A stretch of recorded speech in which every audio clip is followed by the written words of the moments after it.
We need to count them.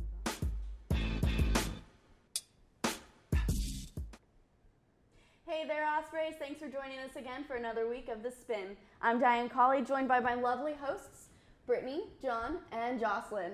All right, guys, before we get started, I have to note this. We are doing wonderful on this color coordination of outfits. Stripes on denim. I think it's the newest thing. Okay, but let's get to the real stuff. Ludacris, coming to campus. OP just announced it last week. Thoughts, concerns? Personally, I feel like I'm back in 8th grade. Don't hate on Luda. Why are we hating on the man? I would love to see him come here. As we all know, fall has the rappers, and you guys might not rappers. I love a rapper, so I would gladly go. But do you like an outdated rapper? For the cheap, yes I do. I'm wearing my Kanye West pin. I love rappers, but for me it's like, who in OP went into a coma in 2008 and just woke up and thought Ludacris was still relevant? Like, honestly, I'd rather not have a fall concert than have someone that I'm not interested in seeing, or I don't think anyone in the student body is interested in seeing. I think between Rodney Atkins and then Luda, the concert series this year has been a letdown. First, Rodney Atkins is amazing. So Except he didn't play. he played half a song, but yes, he did not play. But Ludacris, I can't get into rapping. It's just so Rapping? Yeah. Well, they usually have a rapper in the fall. That's kind of a tradition. And then somebody more rocky or maybe country type in the spring. So Or techno. do you think now that they're having Ludacris in the fall, they can make up for it next semester? Yeah, they have to. Because Hopefully. unless y'all saying I don't want to see him, they have to do something. Because if you guys go off of this for spring, we're not going to have a concert probably ever again. I mean, we may think that no one's going to go, but it's a free concert, and chances are that it's going to be packed, and there's going to be a ton of people. Like, even at Rodney Atkins, which most people are saying, oh, I'm not going to go, like, there was over 200 people easily there. Famous. Yeah. So people are still going to go, even if it's an outdated rapper. But what songs do you think he's going to sing? I mean, has he come out with anything new? He had an album in 2015, but there weren't really any hits. The only song I can think of that he's done that's relevant is Low, but that was so long ago. But like FSU had not Childish Gambino, Chance the Rapper. UF has like a whole concert series for their Gator Girl. And like I understand that our budgets are probably smaller, but if you look at the rest of Florida schools, I think we got the short end of the stick here. Do you know who I would rather have come to campus? Bob Dylan. Bob Dylan. Just won a Nobel Prize. And better yet, he's ignoring it. Yeah, he won the Nobel Prize for literature, but completely is not answering their requests to come to the awards, nothing. Like, you're winning $900,000 and a worldwide prize, and you're not caring enough to show up? Like, But that's always been Bob Dylan's aesthetic. He's always been like anti-authority, like the man. I think to him, this prize sort of symbolizes like, these elites are trying to tell me that I'm good. Well, I already knew I was good. Like, the whole world knows I'm good, so why do I need this? I think that's what his point is, because, I mean, he's redefined the American songbook, but I think the fact that the Nobel Prize is just now coming to him when he was doing this decades ago is sort of, I think, it's a finally moment that it's happened, but it's really late. Well, I think that happens a lot, though. A lot of people, sometimes they get the prize when they've passed on even. I think what's great is that since it's in literature, they're just now realizing it and looking back in history about how revolutionizing his music and his lyrics were. I think it's cool that someone writing songs at all is getting a literature prize, because that's not normally what you think about when you think about literature. You don't think of songs as poems, but they really are. And like, he's written about so much. Like, okay, he has the love songs, but then he also has songs about the Vietnam War. So it's just, I feel like it is an honor to get this prize, and I feel like he's disregarding all the work he's put in to get it. But would you feel bad though if you was nominated in that category and let's say I got nominated and he won, now he's not going? Should I feel mad that I didn't win and I would go? Like, I feel like I would be upset. If I'm this great writer, second great writer, because he's like the best it seems, and I didn't get it, but he got it. And then like, how am I supposed to feel? Oh, I'm not going to do anything else because I can't win. I would be so mad if I was like a runner-up and then the winner did not show up. Like, that would put me over the edge. Should be like, if you don't come claim your prize, the next person gets it. Yeah. But I think also we're putting like our opinions of what the Nobel Committee is into what Bob Dylan thinks. Bob Dylan does not think highly of awards. I mean, that's just him. If you look back at history, when he's won awards, he just doesn't care. And I think that's good that he just doesn't care what people think about him. Whether it's good or bad, I think that he just doesn't give a you know what. And I think that that's honorable. Yeah. I think we've come to a consensus though. Bob Dylan over Ludacris any day.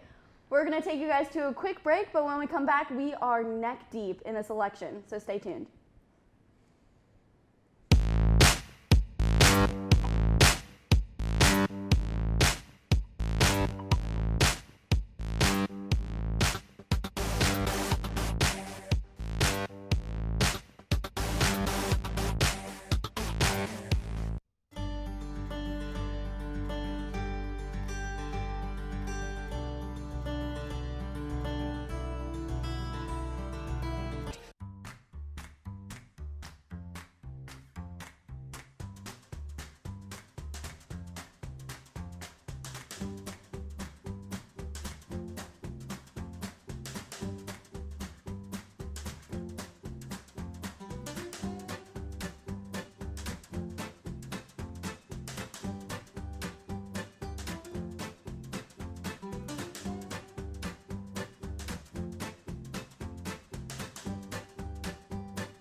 Thanks for joining us again on The Spin. Thanks for sticking with us. I'm Diane, and I'm here with Brittany, John, and Jocelyn. It seems like this election is just never going to end. It just seems like thing after thing just keeps popping up. I just want November 8th to come and go already. What do you guys think? It's lasting a long time. I think our election season is an anomaly in that it lasts longer than almost any other election of any other country. Canada's, I think, almost got to a month, and people were like, oh, that's a really long time for an election in Canada. And so I think ours is nearly 2 years. I think it's way too long, and that allows for way too much influence in terms of money to come in. I think that it means that candidates have to raise more money. They have to continually evolve their issues. And I think it creates this weird dynamic between the media, the voter, and then the candidate. Yeah, I think and the latest thing for this week is that Trump thinks the election is rigged because of the media. It kind of is, if you think about it. If you think about it, compared to any other election, how much have we talked about Trump? A lot. I feel like the media is swaying the vote, of course, because, I mean, in any election, they're going to do that. Like, which channel talks more about which candidate and so on and so on. But I feel like what he's saying is that, like, the election is actually rigged and there's no evidence against that. I mean, or for that. There's nothing. I don't think you'll be able to tell evidence of if it's rigged or not. I mean, I surely do personally think that the media does rig it on every TV station I've seen. I've only seen Hillary campaigns, and online it seems like, depending on your friends list, of course, but I've just seen a lot of stuff about all the bad things Trump has done and whatnot. And it just seems like Jill Stein and Gary Johnson, just, who are they?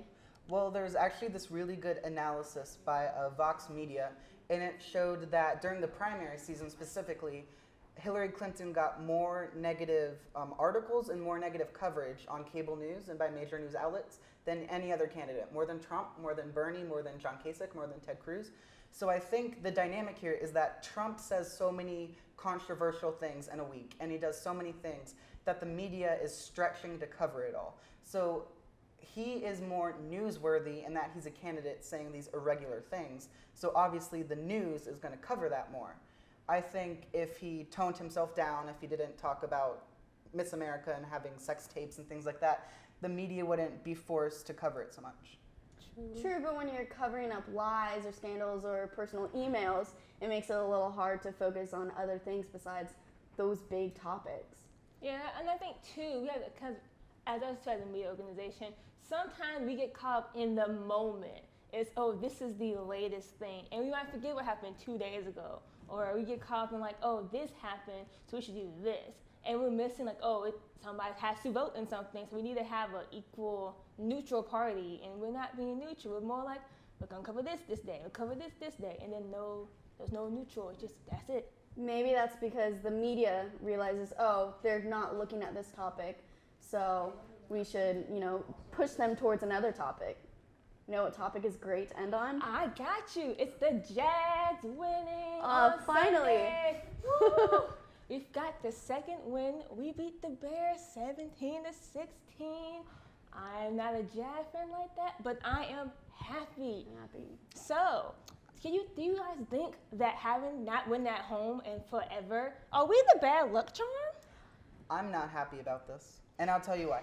I don't like Gus Bradley, and I don't like Blake Bortles. And the longer that we win, the longer that this era of having a bad coach and having just a decent quarterback is going to continue. So I'd rather us just lose so we can get rid of Gus Bradley and get rid of Blake Bortles, and we can replace them with better people or recruit better people. Do you think losing will actually make that happen? Yeah, definitely, because, Gus Bradley has had, multiple years to be a building team, and I think we should be past that point of still building at this point. True. I mean, I'm not from Jacksonville, and I really don't know much about sports, but yeah, Jacksonville has been on a losing streak for a while now, and I feel like the coach has to have something to do with that. But what I love the most about it, though, is the spirit of the fans. They just don't give up. No matter how many times we lose. I mean, that's what I love about the Jags is that to them it doesn't even matter. It just matters about that they're going out, they're playing, they're having fun. And their fans will love and support them no matter what. They have to support them because we have a football team in our city. And most teams, it's like 32 teams, that's 32 cities. We are lucky to have a team. So even though they are sorry as I don't know what at times, I'm not going to be mad that they finally won a game. I'm happy. If I had a jersey, I will wear it. Just so I can say, that's my team. That's it. That's me. Go for it.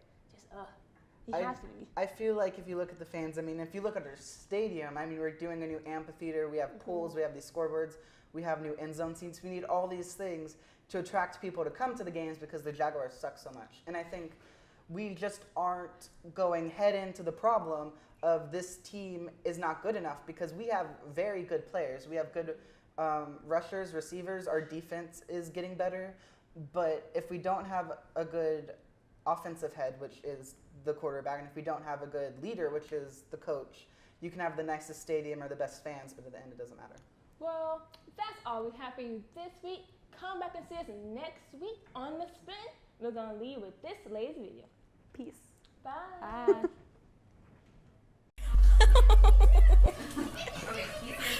Hi, Geraldine.